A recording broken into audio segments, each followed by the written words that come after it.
अस्सलाम वालेकुम नाज़रीन, इस एपिसोड के आगाज में हमें काई कबीला दिखाया जाता है जिसके मरकजी दरवाजे पर ड्रम बजने की आवाज आती है तो गाजी भागता हुआ कबीले के अंदर आ रहा होता है और चीखते हुए कह रहा होता है, उस्मान साहब आ रहे हैं, उस्मान साहब आ रहे हैं, उस्मान साहब कैदियों को ला रहे हैं। जबकि उसकी माँ उलगन और मलका खातून उसकी जानब मुतवज्जा होते हैं और बाकी सब लोग भी गाजी की जानब मुतवज्जा होते हैं तो बाला खातून, गोंजा और होलफिरा सरदारी खेमे से बाहर आते हैं। तो इतने में ही उस्मान साहब अपने सिपाहियों के हमरा बोरसा के कमानदार और बाकी तैकफुरान को कैदी बनाकर काय कबीले ला रहे होते हैं और लोग उस्मान साहब जिंदाबाद, उस्मान साहब जिंदाबाद, उस्मान साहब खुश आमदीद कह रहे होते हैं। उस्मान साहब निहायत पुरजोश और फातेह अंदाज से कबीले के अंदर आ रहे होते हैं क्योंकि उन्होंने मेकाजा किला फतह कर लिया होता है। बाला और बाकी तमाम खवातीन भी उस्मान साहब की जानब देखती हैं, जबकि उस्मान साहब के हमरा याकूब साहब, महमद और इब्राहिम साहब भी होते हैं और वो निहायत गुस्से से कबीले के अंदर आ रहे होते हैं। मलका खातून इब्राहिम साहब को देखकर शशुपंज में मुब्तला हो जाती है और इसी तरह कई सिपाही मेकाजा किला का माले गनीमत भी लेकर आ रहे होते हैं और सब लोग कबीले में दाखिल होते हैं। जबकि इधर जहां उलझाए, बुरान और कोनूर को बांधा हुआ होता है तो उलझाए ये सब मंजर देखकर कहता, शयातीन तुम्हारी जान लेंगे, तारीख रूहें तुम पर ड्रोने ख्वाब की तरह काबज हो जाएं उस्मान। और फिर उस्मान साहब और कई सिपाही सरदारी खेमे के सामने आ जाते हैं। उस्मान साहब कहते, सलामुन अलैकुम, तो बाला कहती है, वालेकुम सलाम। और फिर इस तरह उस्मान साहब अपने घोड़े से नीचे उतरते हैं और बाला के पास आते हैं। बाला कहती, खुश आमदीद हजूर,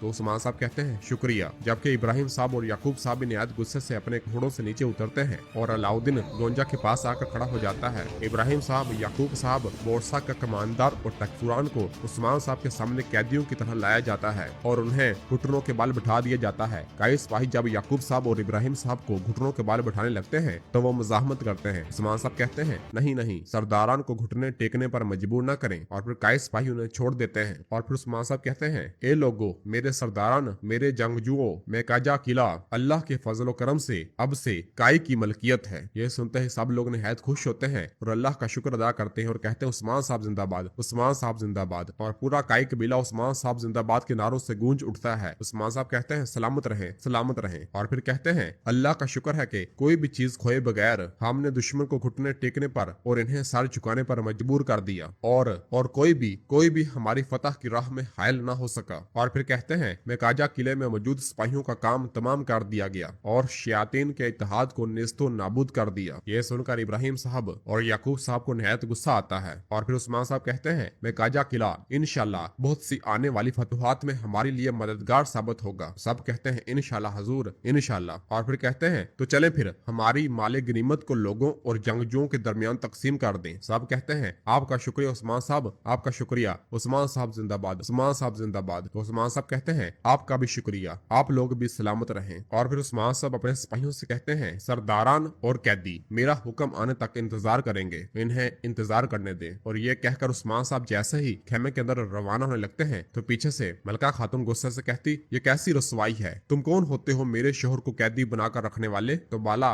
मलका की बात का जवाब देते हुए कहती, जिस सरजमीन पर आप कदम जमाए खड़ी हैं हम उस सरजमीन के हाकिम हैं, मलका खातून पीछे हट जाएं। और ये कहकर बाला भी सरदारी खेमे के अंदर रवाना हो जाती है जबकि मलका को निहायत गुस्सा आ रहा होता है।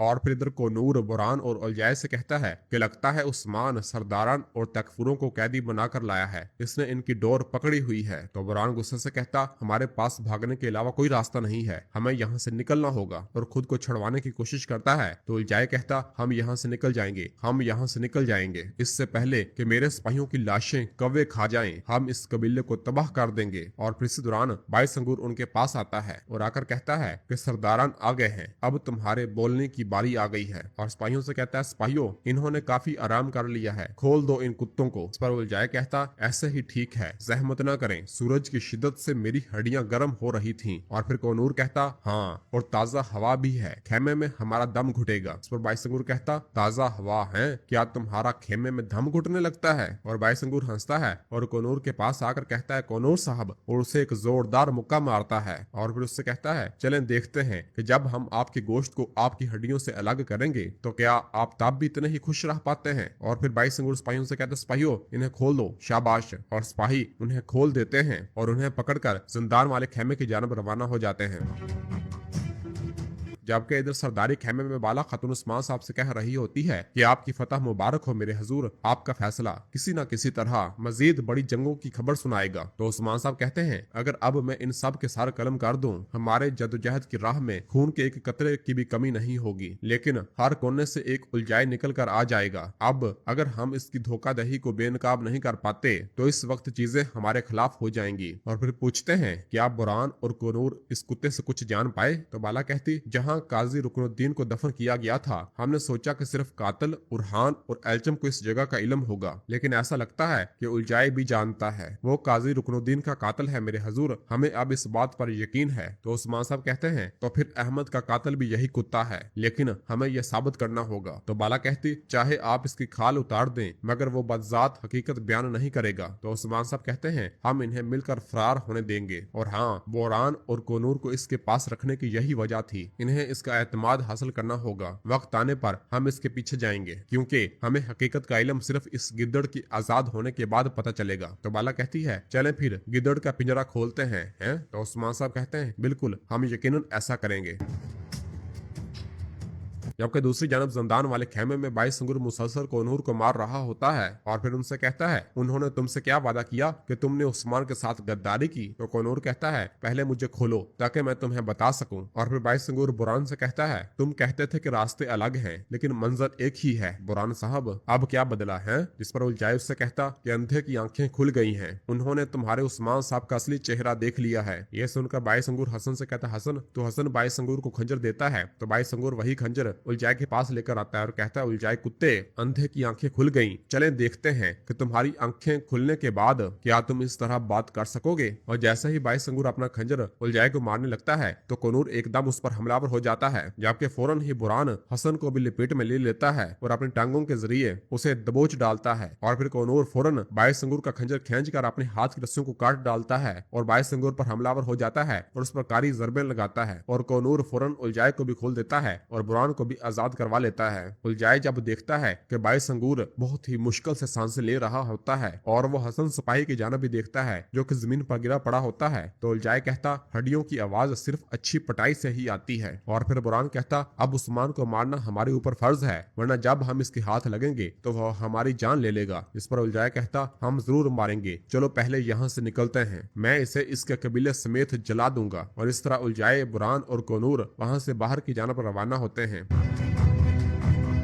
जबकि उधर सरदारी खेमे के बाहर सब लोग जब खड़े होते हैं तो उस्मान साहब खेमे से बाहर आते हैं और कैदियों और सरदारान के पास आते हैं और आकर कहते हैं फितना फैलाकर उन्होंने हमारे खिलाफ कितनी चालें चली, लेकिन जिस तरह आप हक के खिलाफ हमेशा हारते आए हैं इस तरह आप दोबारा हार गए। और उस्मान साहब याकूब साहब और इब्राहिम साहब की जानब देखते हैं और फिर कहते हैं काफिर काफिर हमारा खात्मा करने के लिए हर वक्त मंसूबे बनाते हैं, और आपका क्या? तुर्क सरदारान और याकूब साहब और इब्राहिम साहब की जानब देखते हैं और पूछते हैं आप इसमें कैसे शामिल हो सकते हैं? आपको क्या हासिल हुआ? मुझे बताएं, आपको क्या मिला? आपने अपनी सरजमीनें खो दिए, आपको रुसवाई का सामना करना पड़ा। जिस पर इब्राहिम साहब और याकूब साहब खामोश रहते हैं और मुंह नीचे लटका लेते हैं। और फिर बोरसा का कमांडर कहता आप हमें यहाँ नहीं रोक सकते, बाज़ंतीन आपसे इसकी कीमत वसूल करेंगे उस्मान साहब। तो उस्मान साहब जैरकुतै को इशारा करते हैं तो जैरकुतै उस कमांडर के पास आता है और वो कमांडर अपनी बात मजीद बढ़ाते हुए कहता आप जो कुछ भी पूछना चाहते हैं अपने सरदारन से पूछें, फकत बाज़ंतीनी नस्ल से। तो जरकतै उसे जोरदार मुक्का मारता है और फिर उस्मान साहब कहते हैं यकीनन हमारे पास तुम्हें माफ करने की शरायत है, शहनशाह को पैगाम भेजो वो इन तुर्कों को रिहा करे जो बाज़ंतीनी सारजमीन पर कैद हैं, और वो गुलाम जो कई सालों से कैद में हैं, और वो जिन्हें तुम फदिया के लिए कैद करते हो, वो सब के सब तुम्हारे पास इस जगह से जिंदा निकलने का यही वाहिद रास्ता है, वरना तुम्हारी लाशें इन जमीनों से जाएंगी। यह सुनकर वो कमांडर खामोश हो जाता है।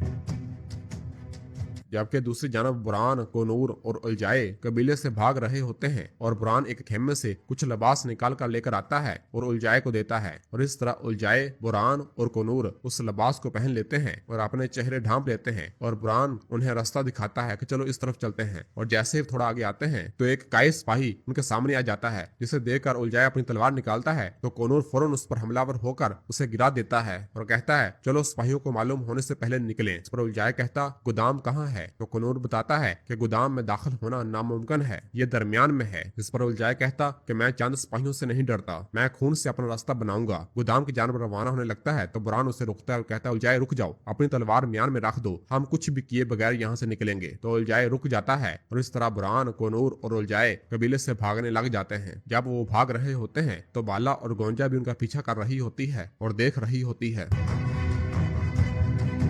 और इसी जगह पर एपिसोड खत्म करते हैं। मिलते हैं बहुत जल्द अगली एपिसोड के साथ। वीडियो को लाइक कर दें और जिन दोस्तों ने अभी तक चैनल सब्सक्राइब नहीं किया वो जल्दी से चैनल सब्सक्राइब कर दे और बेल आइकन यानी घंटी वाले निशान को भी प्रेस कर दे ताकि आने वाले एपिसोड्स आपको आसानी मिल सके। दुआओं में याद रखें। अल्लाह हाफ़िज़।